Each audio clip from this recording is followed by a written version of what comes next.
Obviously not a whole lot to say from Saturday, but a great challenge for this football team come this week. I'll be honest with you, a lot of respect for Coach Miles. Don't know him a lot, but certainly know the product that he's put on the field.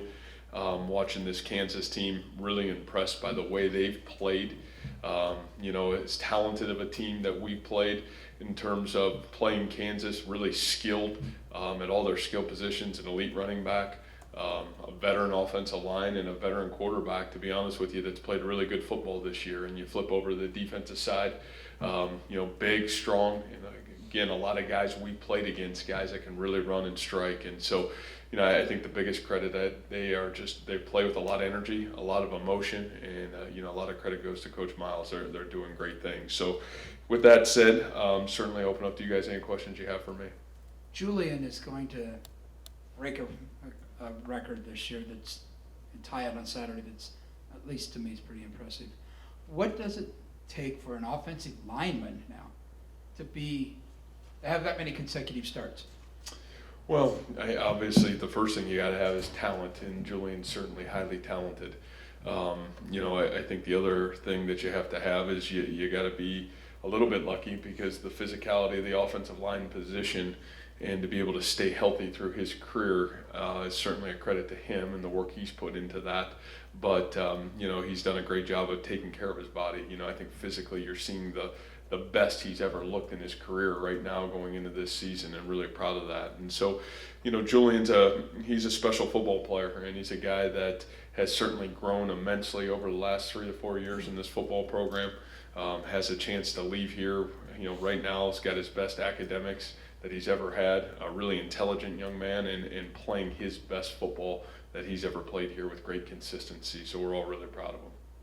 Remember you kind of talking about that there were some challenges when Pet Wave first got here,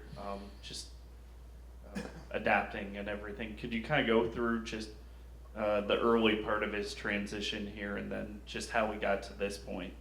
Yeah, I think the hardest thing for Pet was just he missed spring practice. So I think that's really hard. Whether you're in the program and you miss spring practice, or you're not in the program and you miss spring practice, the nice thing about spring practice is it really allows you to get in great football shape. And I think one of the things that when you don't get that, it's really hard come fall camp. It takes you a long time to kind of get into football shape. And so I think that was probably Pet's greatest challenge, was getting himself back into football shape. His first week in fall camp was a little bit of a struggle, but I think the thing that was really fun for us to watch as coaches is him just continuing to come back, and you could tell there was a sincere want-to. I think credit also I give him is the want to adapt to our culture. And I think it takes a really special guy to come in here that wants to fit our culture and what we do and how we do things here. And LaMichael's done an unbelievable job of fitting into that. And then, somewhere down the line, taking some reins and help leading that. And it's been really fun to watch. And I think he's been a huge asset to the youth of that wide receiver room. Him and Deshante have done a great job. Matt, another senior question. Matt Leo, how would you describe his journey? Obviously a huge physical one, Australia to Iowa, but to just develop the way he has into the player he's become. Yeah, remarkable. It's interesting. I picked about 10 to 15 plays usually after a game and show, and one of them's Matt on one of the third down plays on last Saturday. And the physicality that he shows on this play, with the ability to snap his hat in hands, his ability to shed the play and make the play. I think it was one of the 3rd and 1 plays, and it's Matt Leo. And I think just that play embodies the amount of growth that he's been able to make. It's been remarkable. And you're talking about, again, the challenge of, we see Matt as this physical Greek god that he looks like, but learning to play the sport of football in such a short amount of time has been a great challenge. And Matt has done everything above and beyond the call of duty to practice and get himself to this point to become a great player. And so the passion that he's had, obviously, you have to really want to do something if you make the sacrifices that he's had to make to get to this point. But Matt's he's been an unbelievable asset to this program. Kind of a two-part question, but yesterday in Coach Miles' press conference, he talked about how maybe that job was a little bit more difficult than he anticipated it even being when he was going in there. When you're a head coach going into a school that has struggled historically, what is that most difficult thing to flip early on? And then is there something specific that you've seen from them this year that really maybe has changed from the previous regime? Yeah, I think just when you're struggling and there's consistency of struggle, I think creating a sense of belief is one of the things, especially at least from my own experience here, and probably that was the one thing that maybe I didn't realize, that 18 to 22-year-olds, you feel like they can, at 18 to 22 years old, you think you can do anything. But I think sometimes when that spirit gets battered, I think that becomes a real challenge to break. And, I probably, underestimated the value of that spirit. But, I think that's the thing when you say, boy, what have you seen from Kansas so far this year? Number one, I think even if we played against these guys the last couple of years, it's never been lip service or coach service to say they've had really good players, because I think you can just see the guys, even over the last couple of years, have gone on to play in the NFL, and then you're going to say there's probably 5 or 6 draft picks right now on this team that it's probably a couple more than we've got, I can tell you in a lot of ways. They've got talent, they've got playmakers, but the big difference that I think you've seen right now is the belief that he's been able to instill in them, for them to go on the road, and you see the value of that Boston College win, what they've done in Texas, how those guys have played, and there's been a really good consistency of that, to be quite honest with you. I mean, I think their kids believe, their kids play it with a really high spirit, and you can just go watch special teams, offense and defense. There's not an area you say, man, these guys aren't playing hard, or these guys aren't investing in what's going on. And so obviously a lot of credit to Coach Miles, because I think he's got those guys playing really good football. Coach, going back to the seniors, you guys will honor 20 seniors on Saturday. How will you remember this particular senior class? Yeah, this class is this is a really unique and probably really maybe one of the most special classes that I've been around just in my career, because again, these young men are probably all young men that kind of, I guess, stayed here through blind faith. The seniors that are seniors now were redshirt freshmen when we came into this program. There's probably a handful of those guys that they knew nothing about myself or staff. They just went through their freshman year and there was a head coaching change and everything changed. These guys stayed the course. I think that's today's society, that's hard to do. There's another group of guys that we recruited that came here and had, they wouldn't know Iowa State from any other institution. They probably didn't know Matt Campbell from any other institution. And yet, these guys were able to, this is what we want to do here. This is our vision. And these guys were able to buy in on complete blind faith. And, what these, this collection of 20 guys have done is they've put in reality to a vision. And obviously there were some senior classes before them that have helped lead the way, but these guys, and you talk about the Ray Limas and the Marcel Spears, and I think about so many others, Stephen Wortell, who's been an incredible player in this class, and then the neat thing, all 20 of these guys, they've all played, they've all helped this team be successful, and so it's a really special group, a group that means a great deal to me, and a group that certainly had a huge impact on not only now but the future of this football program. I think last year everybody could tell that Kohler was going to be a good player, and obviously he's continued that this year. What kind of stood out to you maybe about the way he's carried himself as the volume of his production and his usage has increased? Yeah, Coach Golish has done a great job with him, and Coach Golish would say, he deserves all the credit. So we're going to have to make sure we don't put that down.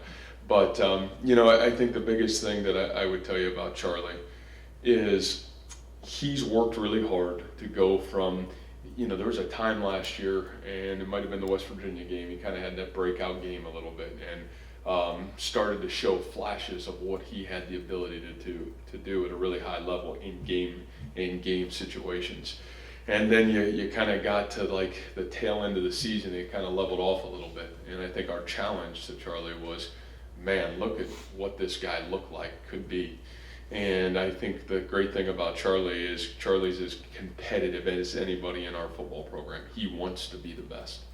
and he really went to work on his craft, and he went to work on his fundamentals and his detail. And I give credit to Coach Golish because the development that those two had together through the off season, Coach Golish and him in the summer, and really Coach Golish and him in fall camp. I think those guys have done an incredible job. And so, I just, he deserves a lot of credit. And to be honest with you, I said last night with John, really that whole tight end room, they deserve a lot of credit. You go back to even Saturday's game, 50% of the snaps on offense is 13 personnel and 3 tight ends in the football game. And those guys aren't just playing tight end, they're playing wide receiver, they're playing in the backfield, and they're doing a lot of things. And so there's got to be a great tribute to the success all of those guys are having, but Chuck's certainly having a great year.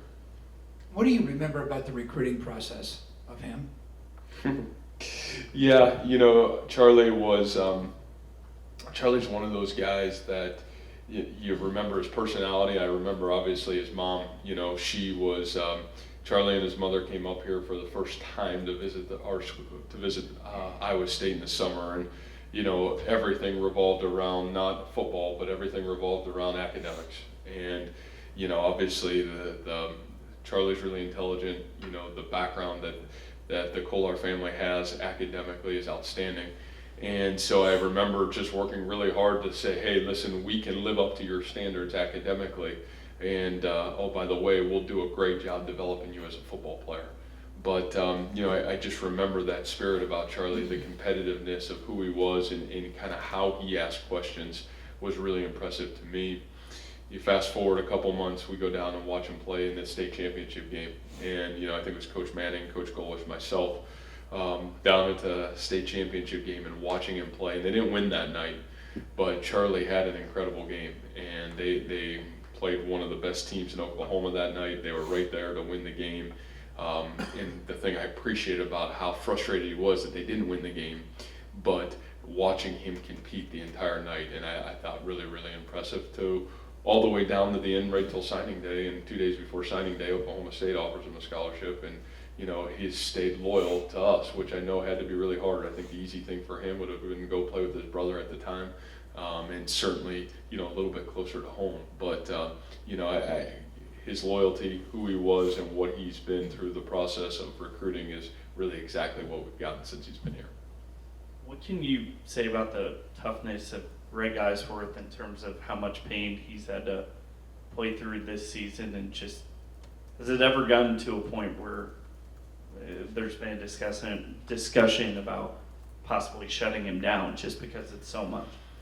Yeah, no, I think our medical staff does a great job here in terms of working with Greg, and obviously his both long-term health and his immediate health is really important to all of us. And so but again, I think, is it impressive? I mean, Greg's got a warrior spirit, and he's a young man that how he plays the game it's really one speed, and that's 100%.